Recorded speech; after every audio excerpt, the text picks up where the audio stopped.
সুখে থেকো।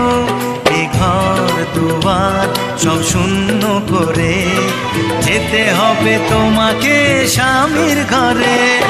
সাত পাকে